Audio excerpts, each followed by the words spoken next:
Les autres arts, c'est une série de vidéos où je parle de l'art oublié, pillé ou peu valorisé dans le monde de l'art aujourd'hui. L'art folklorique, l'art traditionnel, l'art premier, celui dont on a déjà entendu parler mais dont on ne sait pas grand-chose. Dans ce premier épisode, nous allons découvrir ensemble les peintures des aborigènes d'Australie. Les peintures rupestres d'Australie seraient les plus anciennes au monde, d'après les connaissances que nous avons aujourd'hui. L'Australie serait donc le berceau de l'art. La première fois que j'ai entendu parler de l'art aborigène, j'étais en CE2.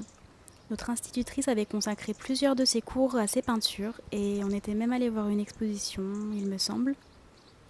L'année dernière, je suis tombée sur un documentaire sur la vie des aborigènes d'Australie d'aujourd'hui et j'ai voulu me documenter de nouveau sur leurs peintures que j'avais un peu oubliées finalement. Je suis donc allée au musée, j'ai consulté plusieurs sites internet. L'art aborigène est très diversifié, mais dans cette vidéo, je vais parler exclusivement des peintures. L'un des éléments très importants, le pilier de la culture des aborigènes d'Australie, c'est le temps du rêve, ou le dream time. C'est la mythologie des aborigènes d'Australie. Pour faire simple, la vie humaine résulterait du monde du rêve, et plusieurs personnages, plusieurs esprits du temps du rêve sont présents dans les peintures. Dans ces peintures, on peut également retrouver plusieurs symboles, des éléments naturels comme les nuages, la pluie, la fumée, le soleil, des animaux, des insectes comme les fourmis, des traces de pas, donc de kangourous par exemple, donc plutôt des traces de sauts en fait dans ce cas-là, des serpents, des traces humaines comme les pieds, les mains, également des objets du quotidien comme le boomerang. D'ailleurs, sur cette peinture, on voit 2 boomerangs si vous regardez bien. On peut également remarquer que les peintures aborigènes sont souvent constituées de petits points, comme ici. Enfin, je dis de petits points, mais la taille peut varier. Ce qui est également intéressant de constater, c'est qu'en fait l'art aborigène regroupe donc les plus anciennes peintures, les peintures rupestres qui pour certaines datent d'il y a plus de 40 000 années, mais également les œuvres les plus contemporaines. Et entre ces œuvres, il n'y a pas de hiérarchie. Une peinture aborigène est une peinture aborigène, qu'on soit un artiste reconnu ou pas en fait. Et c'est quelque chose de très beau, je trouve, une très belle vision de l'art. Si vous voulez voir une toile, d'ailleurs, je vous conseille de vous renseigner par exemple dans les musées de votre ville pour voir si des expositions sont faites. Ça peut être le cas, parfois. Donc si ça vous intéresse, essayez de vous renseigner. Hop, là j'aime beaucoup la manière dont les points sont déposés.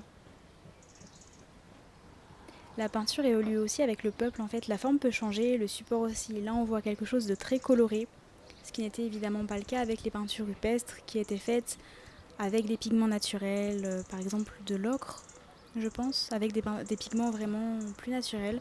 Là on voit différentes couleurs, différentes techniques, mais on reste toujours dans le même esprit.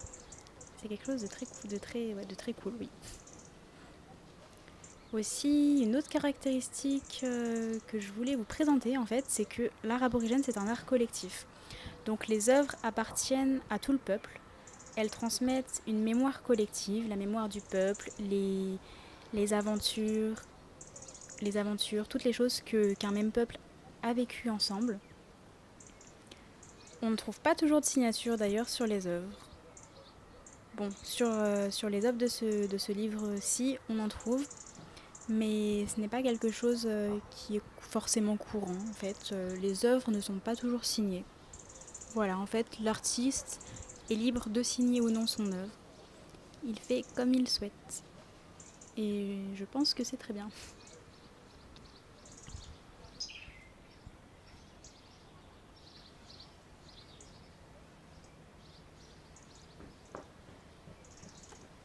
De nos jours, plusieurs artistes contemporains exposent à l'étranger ou ont exposé. Il y a par exemple Tiani Mills Pearl. Voilà, comme vous pouvez le voir, les couleurs, l'harmonie des couleurs est très belle. J'aime beaucoup cette espèce d'effet de pinceau, de traits faits au pinceau, avec les petits points qui ne sont pas utilisés comme dans beaucoup de peintures aborigènes. Là, elles sont vraiment autour des petits traits, ces petits points, et j'aime beaucoup. Il y a également Rover Thomas. Ce que j'aime dans les peintures de Rover Thomas, c'est en fait l'harmonie entre le vide et le plein. Il y a beaucoup d'espaces vides, mais également beaucoup d'espaces pris par les petits points. Et tout cela donne une harmonie particulière que j'aime beaucoup. En plus, il utilise des pigments naturels et ça donne un charme particulier à ses œuvres. J'aimerais également vous présenter une autre artiste qui s'appelle Lily Kelly Napangardi. Là, ce qu'on peut voir, c'est qu'elle n'utilise que 2 couleurs, le noir et le blanc. Et ce que j'aime beaucoup, c'est le mouvement de ses œuvres. On dirait des montagnes ou des paysages vus de haut, des vagues. Voilà, on peut imaginer beaucoup de choses. En fait, ce qu'elle a voulu représenter, c'est le mouvement du sable. Et je trouve que c'est plutôt réussi.